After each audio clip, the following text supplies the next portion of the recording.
అంటే అంతం కాదు, అంతం అప్పుడే కాదు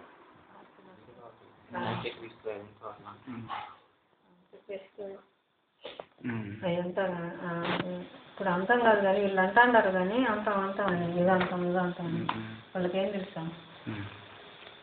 మొత్తానికి బైబిల్ పండితులు చెప్తా ఉంటారంట, ఏదో ప్రాణ నష్టం ఆస్తి నష్టం జరుగుతుంది, జనాలు తెలుసుకునేలాగా అంటే ఏమైంది దేవుడేంది, ఇది ఎట్లా జరిగింది అంటే బైబిల్ ఈ మాదిరింది కదా అట్లా జరిగింది కదా అన్నట్టుగా ఉంటాయంట. మొన్న అన్నం అంటే కూడా ఒకటి చెప్పింది, సుభాష్ చెప్పింది, కడపలో ఎవరో చెప్పారంట, 2-3 పాస్టర్లు చెప్పారంట మిషన్లు,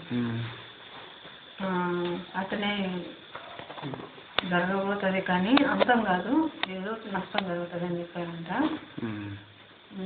పోయిన వారం ఆంటీ కాడికి వెళ్ళా, ఆంటీకి దర్శనంలో తనకు నిద్రపోయిందంట, ఇంకా పూర్తి నిద్ర లేకపోకముందే ఆడికి సూళ్ళూరుపేటకు వచ్చే విశ్వాసం అంట దర్శనంలో.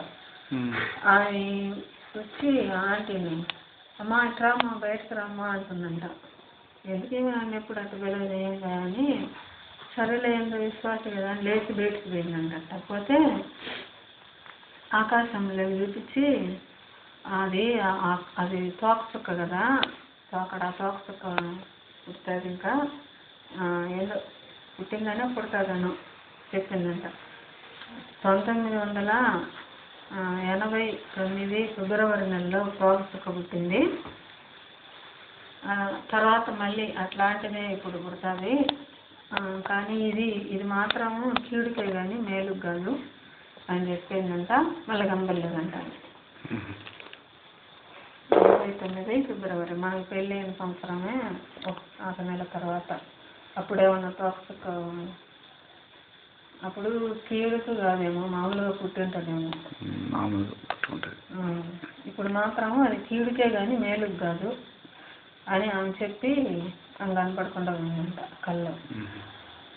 తెల్లారులేసి అంటే దాని గురించి ప్రే చేసుకొని, ఇప్పుడు అక్కడ వరదలు వచ్చిందా దాని గురించి మనకేమీ దేవుడు ఏం బయలుపరచలేదు, ముందుగా ఏం తెలియదు. ఒకవేళ బయలుపరిచింటే ప్రార్థన చేస్తాం కదా, ఆయన విశ్వాసాలు అన్నా ఉంటే వాళ్ళని కాపాడు, ఇబ్బంది లేకుండా చేయమని.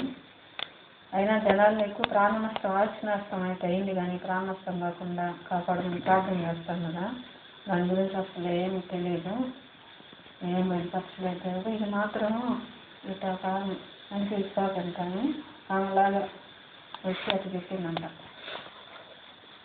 బయటికి చూసి ఆకాశంలో చూపించి, నాకు నేను టీవీలో చూస్తుంటే అంతా చెప్పినాడు, లాస్ట్లో తోక చుక్క భూమి చేరేటట్టు నిజమంట స్పీడ్గా వచ్చింది. దీన్ని మాత్రం ఎవరు ఆపలేరు, ఎవరు ముందు కలుపుకోలేరు అని చెప్పేలాకే ఆంటీ చెప్పినాడు, దర్శనం గుర్తొచ్చింది. అప్పుడు ఎన్ని ప్రయోగాలు చేసి ఎంత చేసి మానవులు ఎంత చేసినా దేవుడు అనుకునేది టకాన్ని చేసేస్తారు.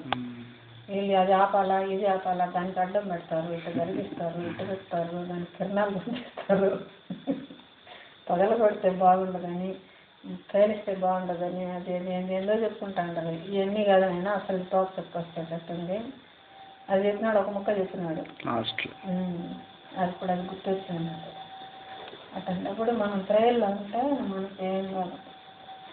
నా మటుకు నేను ప్రేయర్ చేసుకున్నా, నాకు అవగాహన వచ్చింది, ధైర్యం వచ్చింది. మీరు కూడా ఎవరు పాటుకోవాలి, ఇండివిజువల్గా ప్రేయర్ చేసుకోండి.